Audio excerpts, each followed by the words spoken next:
Otak lemot bukan salah kamu. Cuma dopamin, noradrenalin, dan asetilkolin lagi mogok. Pernah nggak kamu nyari kacamata yang ternyata udah dipakai di kepala? Atau buka kulkas cuma buat bengong? Tenang, bukan karena kamu bodoh. Cuma otakmu lagi mogok. 3 bahan bakar utamanya, dopamin, noradrenalin, dan asetilkolin, lagi drop bersamaan. Bayangkan otakmu bukan mesin dingin seperti komputer, tapi orkestra hidup. Tiap nada, tiap keputusan, dan tiap emosi yang kamu rasakan berasal dari sinyal kimia kecil yang saling menyesuaikan.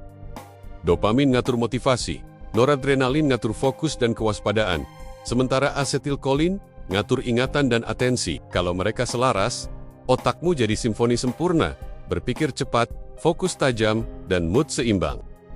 Tapi kalau salah satu dari mereka kehilangan energi, apalagi kalau ketiganya drop sekaligus, simfoni berubah jadi kekacauan. Kamu mulai merasa lambat berpikir, susah fokus, dan gampang lupa hal-hal kecil. Otakmu sialang lag, bukan karena malas, tapi karena sinyal kimia di dalamnya kehilangan keseimbangan. Seiring bertambah usia, neuron dopamin dan asetilkolin mulai berkurang. Produksi neurotransmitter menurun, sinaps menua, dan komunikasi antar neuron melambat. Hasilnya, otak butuh waktu lebih lama untuk memproses informasi. Inilah kenapa lansia sering lupa nama, lupa jadwal, atau perlu waktu lebih lama untuk mengambil keputusan karena pemain musik otaknya mulai pensiun satu persatu. Pada Parkinson, neuron dopamin di substansia nigra rusak. Saat dopamin menurun drastis, gerakan tubuh jadi kaku, gemetar, dan lambat. Otak masih ingin bergerak, tapi sinyalnya nggak sampai ke otot.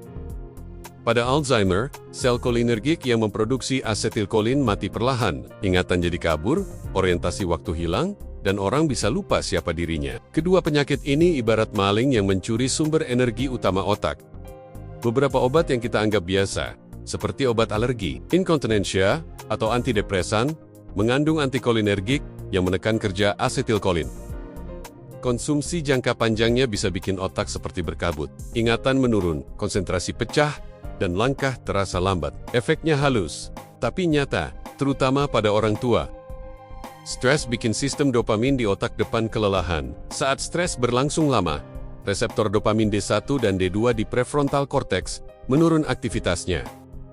Efeknya mirip kayak ruang rapat yang pintunya dikunci, sinyal nggak nyampe, fokus hilang, dan motivasi anjlok. Akibatnya, otak makin mudah kelelahan dan sulit berpikir jernih.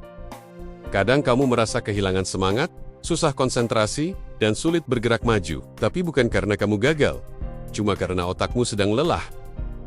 Dopaminmu lagi kosong, noradrenalinmu ngos-ngosan, dan asetilkolinmu menurun. Mereka butuh waktu buat isi ulang energi sebelum bisa bikin kamu semangat lagi.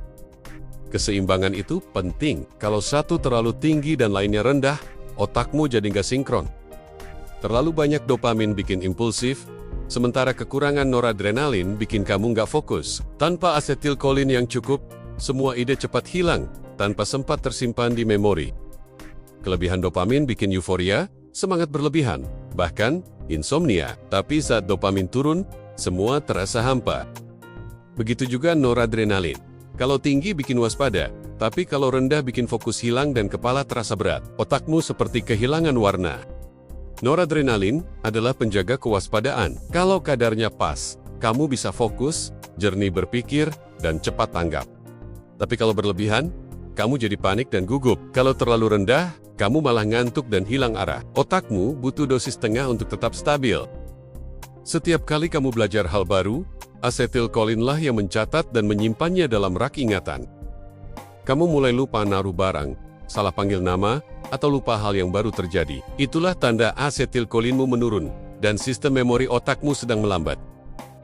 Kabar baiknya, otak punya kemampuan luar biasa untuk memulihkan diri, tapi kuncinya adalah tahu penyebabnya lebih dulu. Setiap penyebab butuh solusi spesifik. Stres kronis, pulihkan lewat tidur, dan mindfulness, obat antikolinergik. Konsultasi ke dokter penuaan, bantu neuron bertahan lewat nutrisi, dan stimulasi kognitif.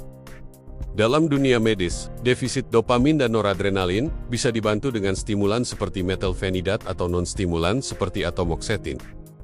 Untuk Alzheimer atau Parkinson, penghambat AKE seperti donepezil membantu meningkatkan asetilkolin agar memori dan fungsi berpikir membaik. Semua dilakukan di bawah pengawasan medis, agar keseimbangan otak pulih tanpa efek samping berlebihan. Tidur cukup dan olahraga rutin terbukti memulihkan keseimbangan dopamin, noradrenalin, dan asetilkolin secara alami.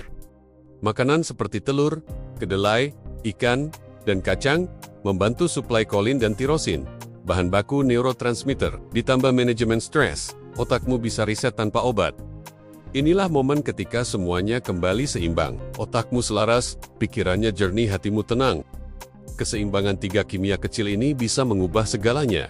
Dari cara kamu berpikir, merasa, hingga mencintai. Saat dopamin memberi semangat, noradrenalin menjaga fokus, dan asetilkolin menyalakan memori, hidupmu akhirnya kembali harmonis. Mulai perhatikan kapan otakmu terasa cepat dan kapan melambat. Bisa jadi, itu bukan mood swing, tapi sinyal bahwa orkestra kimia di kepalamu butuh disetel ulang.